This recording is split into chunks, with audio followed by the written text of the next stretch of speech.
एक सेकंड रुकिए। क्या आपको पता है आपकी पूरी जिंदगी एक विचार से बदल सकती है? सिर्फ एक थॉट, हाँ, वही जो अभी आपके मन में आ रहा है वही आपके जीवन की दिशा तय कर रहा है।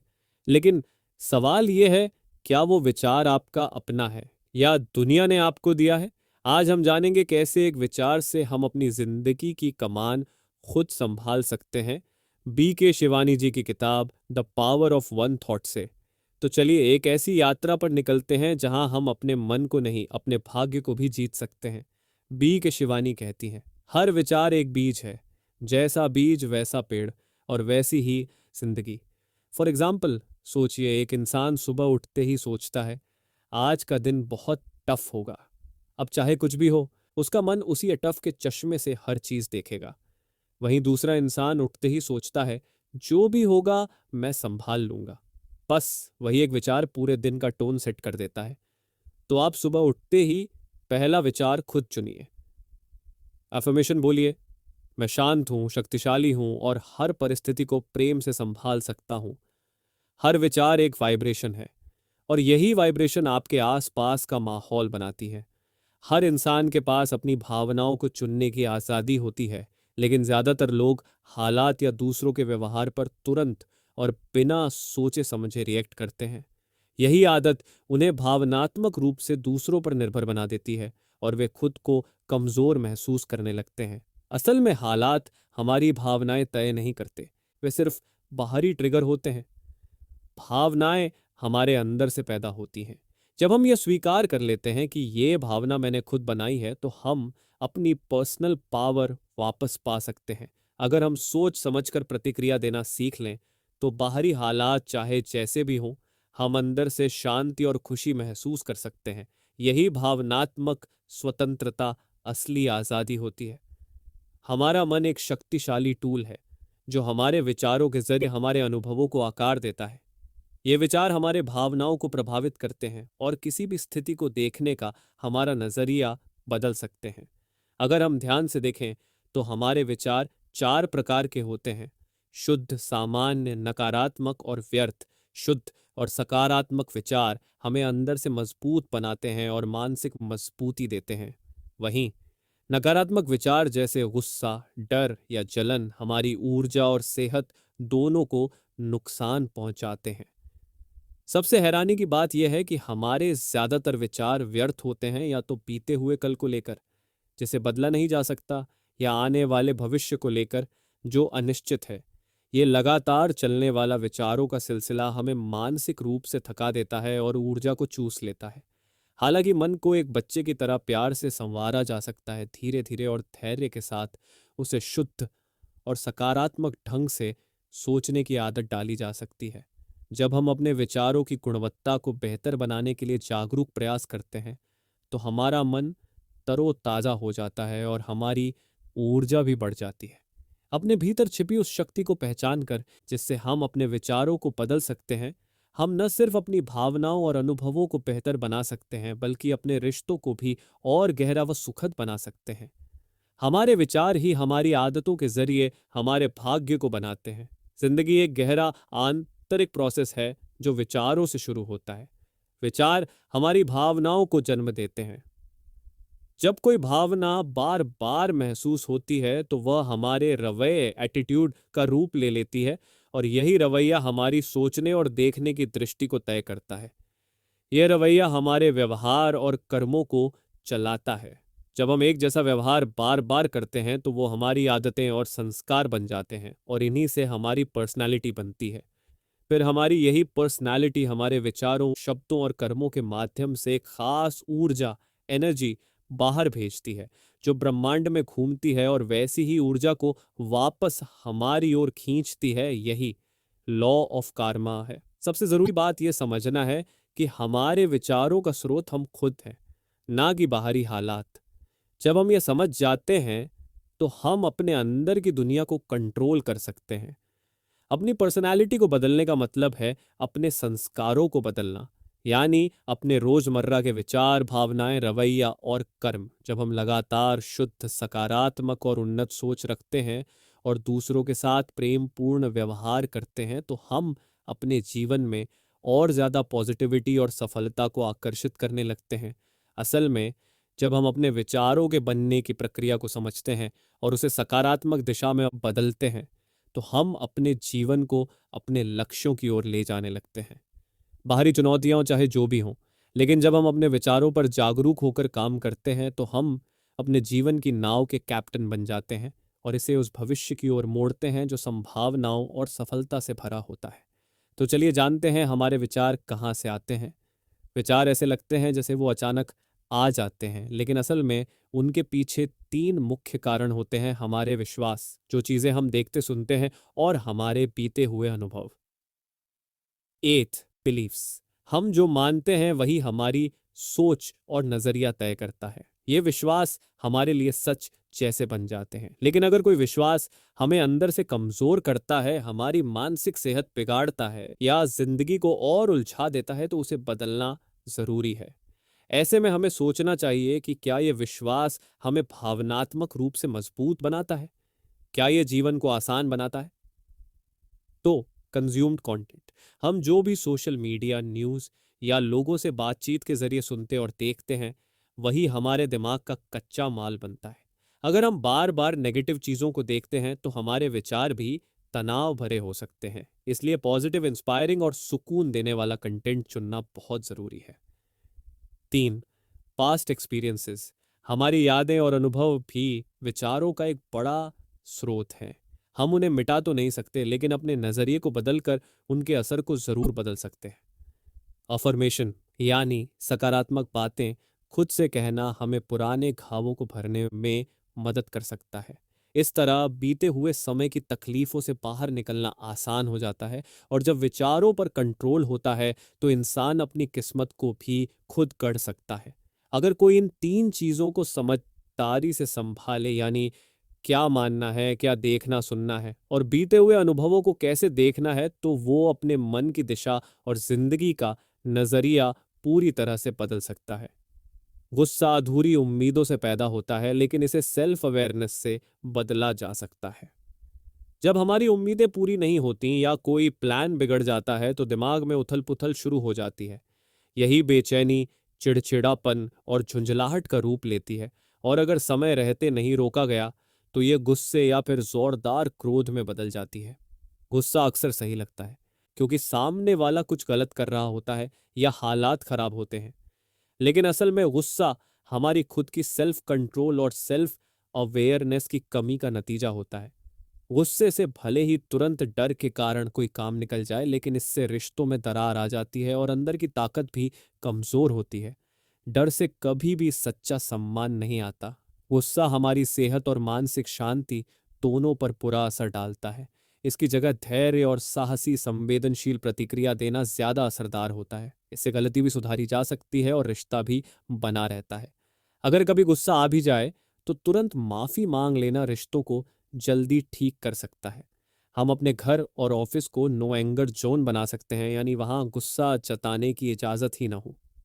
अगर यह अभ्यास लगातार किया जाए तो समय के साथ गुस्सा हमारे सोचने के ढंग से पूरी तरह खत्म हो सकता है। गुस्सा कोई मजबूरी नहीं, बल्कि एक चुनाव है। जब हम सेल्फ अवेयरनेस, एक्सेप्टेंस और करुणा को विकसित करते हैं तो हमारे पास एक विकल्प होता है गुस्से की जगह शांति को चुनने का। जो व्यक्ति अपनी भावनाओं की जिम्मेदारी लेता है वो बाहरी हालातों से नहीं, अपने अंदर से जीना सीख जाता है, और यही आत्म शांति की असली शुरुआत होती है। आजकल तनाव बाहरी दबावों से नहीं, बल्कि हमारी अंदरूनी सहन शक्ति की कमी से पैदा होता है। तनाव एक आम समस्या है जिसे लगभग हर इंसान कभी ना कभी महसूस करता है। जब हमारी उम्मीदें पूरी नहीं होती या हम बदलावों को अपनाने से इनकार करते हैं तो यह एक अंदरूनी बेचैनी या तकलीफ के रूप में उभरता है। हम अक्सर इसके लिए काम का प्रेशर, रिश्तों की उलझनें या पैसों की कमी को दोष देते हैं, लेकिन असली कारण हमारी सोच और प्रतिक्रिया होती है। किसी भी स्थिति को हम कैसे देखते हैं और उस पर कैसे रिएक्ट करते हैं, यही तय करता है हमारी रेजिलियंस यानी तनाव झेलने की ताकत। बाहरी प्रेशर चाहे जितना भी हो, तनाव का 90% हिस्सा हमारी इस आंतरिक ताकत से जुड़ा होता है, और सिर्फ 10% ही असल में बाहरी हालातों की वजह से होता है। दुर्भाग्य से आज की लाइफस्टाइल हमारी इस ताकत को कमजोर कर रही है। नींद की कमी, खराब खान पान और ज्यादा समय तक स्क्रीन का इस्तेमाल, ये सब हमारी रेसिलियंस को घटाते हैं। नतीजतन हम बदलाव को स्वीकार करने की बजाय उस पर नेगेटिव तरीके से रिएक्ट करते हैं। तनाव का असर सिर्फ मन पर नहीं, शरीर पर भी होता है, जैसे दिल की धड़कन तेज होना, हाथ कांपना और मुंह सूखना। इन संकेतों को पहचानना बहुत जरूरी है, क्योंकि यही एक्शन लेने और अपनी सोच को बदलने की शुरुआत है। अस्थायी ध्यान भटकाने वाली चीजें जैसे फिल्में, शॉपिंग या शराब भावनात्मक दर्द की जड़ तक नहीं पहुंचती। इसके बजाय दिमाग को सशक्त करने वाले विचारों की जरूरत होती है, जो काउंसलिंग के माध्यम से मिल सकते हैं। सहन शक्ति, रेजिलियंस को मजबूत करने के लिए 7 अहम कौशल होते हैं। दूसरों को जज किए बिना अपनी जिंदगी की कहानी लिखना, वास्तविकता को जैसा है वैसा स्वीकार करना, उत्साहवर्धक शब्दों का चयन करना, नकारात्मक आत्मलेबल को सकारात्मक बदलना, फैसलों के लिए अपनी अंतरात्मा की सुनना, संपत्ति पर ट्रस्टी की तरह अधिकार समझना और झूठी पहचान से बाहर निकलना। अगर इन सब का रोजाना अभ्यास किया जाए तो सहन शक्ति को मजबूत करके तनाव मुक्त जीवन पाया जा सकता है।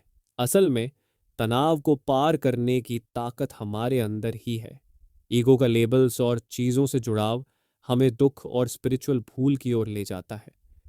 ईगो हमारी झूठी पहचान बनाता है जब हम अपने आप को अपनी चीजों, पदों या रोल्स से जोड़ लेते हैं। जब हम अपने और दूसरों के मूल्य को केवल इन अस्थायी चीजों से मापने लगते हैं तो हम असली आत्मा की पहचान को भूल जाते हैं। यही भ्रम डर, असुरक्षा, घमंड और जलन जैसी नकारात्मक भावनाओं को जन्म देता है। ये भावनाएं हमारे रिश्तों में तनाव लाती हैं और हमारे अंदर की शांति को तोड़ देती हैं। लेकिन असली पहचान हम में नहीं, आत्मा में छुपी होती है। आत्मा एक शाश्वत और अटूट आध्यात्मिक ऊर्जा है जो हमारे विचारों, भावनाओं और कर्मों की जड़ है। यह 3 शक्तियों के जरिए काम करती है। माइंड, जो विचार करता है। इंटेलेक्ट, जो विचारों को समझती है और निर्णय लेती है। संस्कार, जो हमारे बार बार किए गए कर्मों से बनते हैं और हमारी यादों और व्यक्तित्व को गढ़ते हैं। जब हम अपने सच्चे स्वरूप को भूलकर शरीर, रिश्तों और रोल्स से जुड़ जाते हैं तो यही हमें आत्मिक विस्मृति, स्पिरिचुअल एमनीजिया की ओर ले जाता है। इस लगाव के कारण तनाव, खालीपन और आइडेंटिटी क्राइसिस पैदा होता है। हम खुद को उन लेबल से जोड़ लेते हैं जो हमने जीवन में पाए होते हैं, जैसे मैं एक बेटा हूँ, मैं एक बॉस हूँ, मैं अमीर हूँ या मैं कमज़ोर हूँ। लेकिन जब हम खुद को आत्मा के रूप में पहचानते हैं ना कि इन लेबल्स के रूप में, तो हम अपने भीतर की सच्चाई को देख पाते हैं। अहम का यह बंधन तभी टूटता है जब हम जिम्मेदारियां निभाते हुए भी खुद को इन लेबल्स से अलग रखते हैं।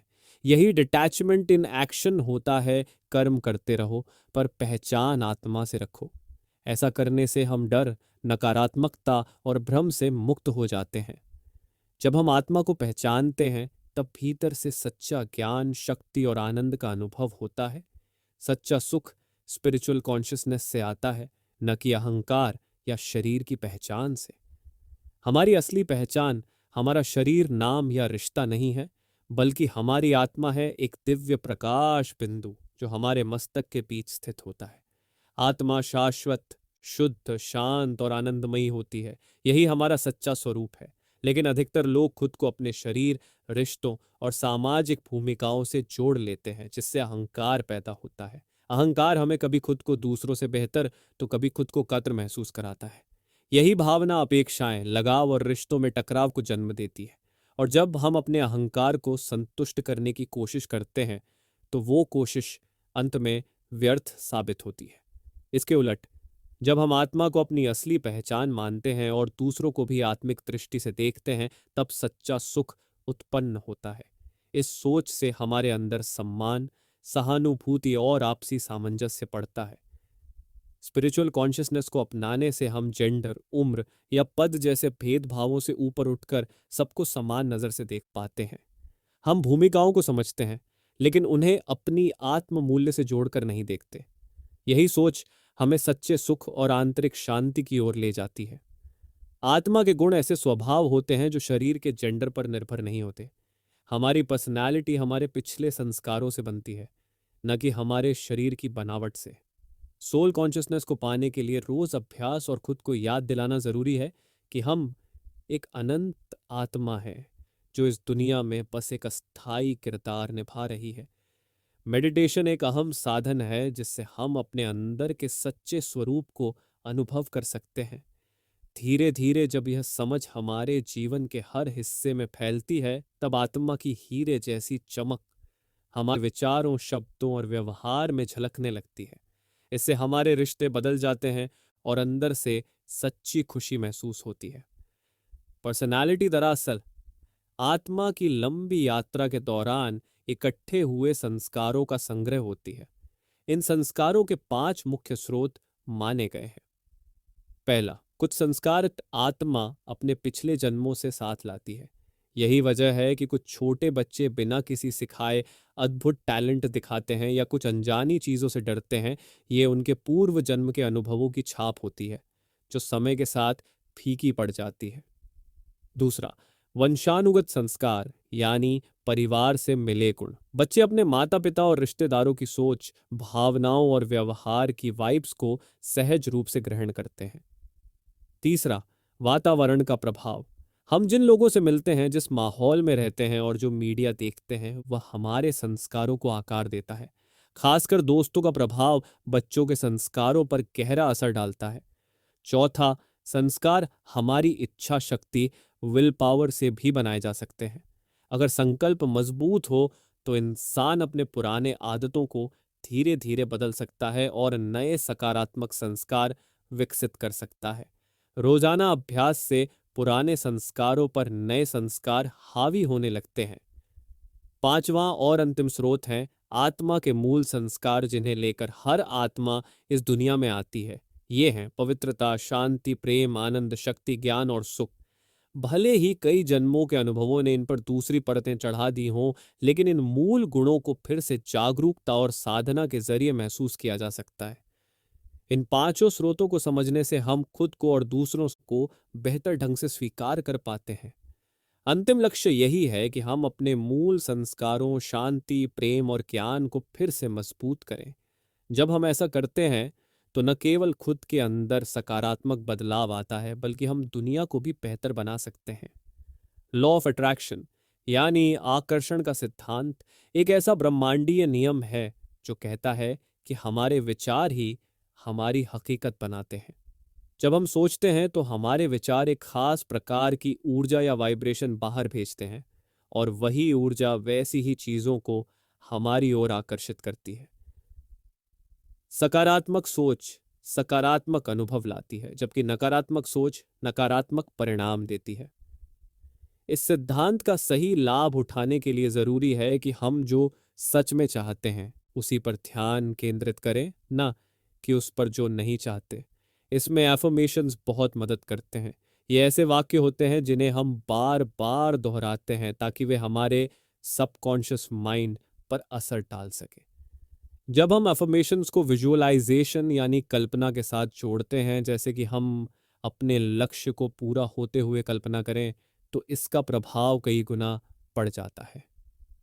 हर दिन कुछ मिनट पूरे विश्वास, श्वास और भावना के साथ ये अभ्यास करें, अफर्मेशंस बोलें और अपने मन में अपने लक्ष्य को सजीव रूप से देखें। इससे हमारी सोच, भावनाएं और कर्म बेगिनी एक दिशा में चलने लगते हैं और हम धीरे धीरे वही रचते हैं जो हम सच में चाहते हैं। लॉ ऑफ अट्रैक्शन सिर्फ कुछ पाने की चाहत नहीं है, बल्कि उस चीज की ऊर्जा या वाइब्रेशन को अपने भीतर महसूस करने की कला है। अगर आप कोई सपना सच करना चाहते हैं तो सिर्फ उसकी इच्छा करना काफी नहीं है। आपको अपने विचारों, भावनाओं और कर्मों को उस लक्ष्य के साथ पूरी तरह अलाइन करना होगा। मतलब ये कि जैसा जीवन आप चाहते हैं वैसे ही सोचें, वैसे ही महसूस करें और वैसे ही काम करें। जब आप रोजाना अभ्यास के साथ इस सिद्धांत को अपनाते हैं तो आपके भीतर एक गहरा आंतरिक परिवर्तन शुरू होता है। धीरे धीरे आपका मन, शरीर और आत्मा उस ऊर्जा से भरने लगते हैं जो आपको अपने सपनों तक पहुंचा सकती है। इस तरह लॉ ऑफ अट्रैक्शन न केवल आपके लक्ष्यों को संभव बनाता है, बल्कि आपको भीतर से बदल देता है, एक ऐसा इंसान बना देता है जो अपने जीवन को खुद डिजाइन कर सकता है। अपने आप का ख्याल रखना वैसा ही है जैसे किसी लंबी यात्रा की तैयारी करना, जिसमें सही प्लानिंग और जरूरी चीजों को इकट्ठा करना जरूरी होता है ताकि सफर आनंदमय रहे। आत्म परिवर्तन का मतलब होता है अपने भीतर झांकना और अपनी असली पहचान को समझना। इसके लिए हमें अपने मन, शरीर और आत्मा की देखभाल में समय और ऊर्जा लगानी पड़ती है। खुद की देखभाल के लिए 7 जरूरी आदतें हैं। पहले दिन की शुरुआत सही तरीके से करें। सुबह जल्दी उठें, आभार व्यक्त करें और अपने इरादों को मन में दोहराएं। ऐसा करने से सुबह की शांत और शुद्ध ऊर्जा का लाभ मिलता है। 2, भावनात्मक और शारीरिक इम्यूनिटी बढ़ाए। ध्यान करें, आध्यात्मिक ज्ञान पढ़ें और रोज एक्सरसाइज करें। ये क्रियाएं आत्मा और शरीर दोनों को दिन भर के लिए ऊर्जा देती हैं। 3, हर घंटे 1 मिनट का ध्यान लें। यह माइंड को रीसेट करने में मदद करता है और मानसिक थकावट को दूर करता है। 4, जो जानकारी आप अपने दिमाग में भर रहे हैं उस पर ध्यान दें। चाहे वो बातचीत हो, सोशल मीडिया हो या कोई और कंटेंट, हमेशा पॉजिटिव चीज़ों को अपनाने की कोशिश करें। 5, विचारों, शब्दों और कार्यों को ऊंचा उठाए सद्गुणों का अभ्यास करें, जिससे अच्छा कर्म प्राप्त होता है। 6, ध्यानपूर्वक शाकाहारी और घर का बना खाना खाएं। भोजन में वो कंपन होती हैं जो हमारे मन को प्रभावित करती हैं, इसलिए इसे पूरी सजगता से खाएं। 7, विश्राम पूर्ण नींद के लिए तैयारी करें। काम और गैजेट्स से दूरी बनाकर बाकी के किसी भी लंबित मुद्दे को सुलझा लें। इससे शरीर और मन को पूरी तरह से पुनः ऊर्जा प्राप्त होती है। इन साधारण आदतों में डिसिप्लिन और कंटिन्यूटी के साथ हम अपनी बेहतरीन छवि को पा सकते हैं और एक उद्देश्यपूर्ण जीवन जी सकते हैं। कर्म हमारे भविष्य को आकार देता है। सजग और जिम्मेदार जीवन शांति और सुख लाता है। हर दिन जीवन विभिन्न परिस्थितियां पेश करता है जिन्हें हमें समझदारी से पार करना होता है। लोग जिस तरह से प्रतिक्रिया करते हैं वही उनके भविष्य को निर्धारित करता है। हमारे विचार, शब्द और क्रियाएं कर्म उत्पन्न करते हैं जो हमारे भविष्य के अनुभवों को प्रभावित करते हैं। कर्म के सिद्धांत को समझना हमें अपनी जिंदगी की जिम्मेदारी लेने में मदद करता है। जब कठिनाइयां आती हैं तो यह महत्वपूर्ण है कि हम उन पर दोष ना लगाएं या उनके होने पर सवाल ना उठाएं। इसके बजाय यह ज्यादा फायदेमंद होता है कि हम अपनी पिछली क्रियाओं पर विचार करें जो शायद इस स्थिति का कारण बनी हो। क्षमा और करुणा को अपनाना हमें अतीत की तकलीफों को छोड़ने और एक नया शुरुआत करने में मदद करता है। नकारात्मक भावनाओं को सकारात्मक विचारों और आशीर्वादों से बदलने से तनावपूर्ण रिश्ते और मुश्किल अनुभव बदल सकते हैं। माफी मांगना और अतीत की गलतियों को सुधारना, भले ही हम विशिष्ट विवरणों को न याद करें, कार्मिक डेट्स को निपटाने में मदद करता है। यह प्रक्रिया नकारात्मक पैटर्न को दोहराने से रोकती है। आज के फैसले हमारे भविष्य को सीधे प्रभावित करते हैं। यदि हम नैतिकता के साथ जीवन जीते हैं और अपने आप, अपने परिवार और अपने काम का ख्याल रखते हैं, तो शांति और सुख की दिशा में एक रास्ता तैयार होता है। हर पल को इस तरह महत्व देना जैसे वह हमारा आखिरी पल हो, हमें पछतावे के बिना और खुशी के साथ जीने की प्रेरणा देता है। आखिरकार हर दिन सजगता से जीना जीवन के अंत की तैयारी बन जाता है। यह दर्शाता है कि मरने की कला जीवन जीने की कला से गहरे तरीके से जुड़ी हुई है। तो कुल मिलाकर थिंक पॉजिटिव एक विचार की ताकत में पीके शिवानी ने अपने मन और जीवन को नियंत्रित करने के लिए एक शक्तिशाली मार्गदर्शिका प्रस्तुत की है, जिसमें व्यक्तिगत विचारों के प्रभाव का उपयोग करने पर जोर दिया गया है। बीके शिवानी ने इंसाइटफुल अध्यायों और व्यावहारिक अभ्यासों के माध्यम से यह सिखाया है कि कैसे हम अपने विचारों को सकारात्मक कार्यों में बदल सकते हैं, जिससे मानसिक स्वास्थ्य, मजबूत रिश्ते और समग्र सफलता प्राप्त होती है। यह किताब आत्म जागरूकता, भावनात्मक स्वतंत्रता और मानसिक सोच के माध्यम से अपनी किस्मत को आकार देने की क्षमता पर बल देती है। सीखों को लागू करने के 10 उपाय। दैनिक आत्मविश्लेषण, हर सुबह कुछ मिनट निकालकर अपने विचारों और दिन के उद्देश्यों पर विचार करें। सकारात्मक पुष्टि, मैं एक शक्तिशाली आत्मा हूं, जैसे सकारात्मक वाक्य नियमित रूप से दोहराएं ताकि सकारात्मक सोच को बढ़ावा मिल सके। भावनात्मक जांच, दिन में बीच बीच में अपने भावनात्मक स्थिति का मूल्यांकन करें और आवश्यकता होने पर अपने विचारों को फिर से संतुलित करें। सतर्क मीडिया 7, मीडिया का सेवन केवल सकारात्मक और सशक्त करने वाली सामग्री तक सीमित रखें। ग्रैटिट्यूड जर्नल, हर दिन उन चीज़ों को लिखें जिनके लिए आप आभारी हैं, ताकि ग्रैटिट्यूड की मानसिकता विकसित हो सके। विजुअलाइजेशन, अपने आप को शांत और आत्मविश्वास के साथ अपने दैनिक कार्यों को सफलतापूर्वक करते हुए कल्पना करें। काइंडनेस एंड एम्पैथी का अभ्यास, क्रोध या घृणा की भावनाओं को दया और माफी से बदलने का सक्रिय प्रयास करें। महत्वपूर्ण कार्यों में शामिल होने से पहले रुककर यह सुनिश्चित करें कि आपका मन स्पष्ट और केंद्रित है। स्पिरिचुअल कंटेंट, हर सुबह और शाम 10 से 15 मिनट स्पिरिचुअल या सेल्फ ट्रांसफॉर्मेटिव कंटेंट को देखें। रात्रि की दिनचर्या, अपने दिन का समापन सकारात्मक क्षणों पर विचार करके और एफर्मेशंस पढ़कर या लिखकर करें, ताकि सोने से पहले एक शांतिपूर्ण मानसिकता को सुदृढ़ किया जा सके। हमारे दिमाग में हर एक विचार का बहुत बड़ा असर होता है। The power of one thought किताब ने हमें ये सिखाया कि हम अपने विचारों को सकर उन्हें सही दिशा में मार्गदर्शन करके अपनी जिंदगी को कैसे बदल सकते हैं। एक सकारात्मक विचार से आप अपनी पूरी दुनिया बदल सकते हैं, और यही इस किताब का मूल संदेश है। याद रखें, आपका दिमाग ही आपका सबसे बड़ा साधन है। इसे सकारात्मक बनाएं और अपनी जिंदगी को बदलते जाएं। हम मिलते हैं अगले वीडियो में। तब तक खुश रहिए, प्रेरित रहिए और अपने विचारों को सशक्त बनाइए। अगर आपको इस किताब के विचार पसंद आए हैं और आप अपनी सोच को और बेहतर बनाना चाहते हैं, तो अभी हमारे इंस्पायर्ड बुकी चैनल को सब्सक्राइब करें और बेल आइकन दबाएं, ताकि आपको अगला वीडियो मिल सके। साथ ही अगर आपके पास कोई सवाल या विचार हो तो नीचे कमेंट सेक्शन में हमें बताएं। आप भी चाहते हैं कि आपकी ज़िंदगी में हर एक विचार शक्ति बने, तो इस किताब के संदेश को अपनी ज़िंदगी में लागू करें और बदलाव महसूस करें। वीडियो को अपने दोस्तों के साथ शेयर करें, ताकि वे भी इस ज्ञान से लाभ उठा सकें। बाकी आप अगली बुक समरी कौन सी सुनना पसंद करेंगे, आप हमें कमेंट में बता सकते हैं। धन्यवाद।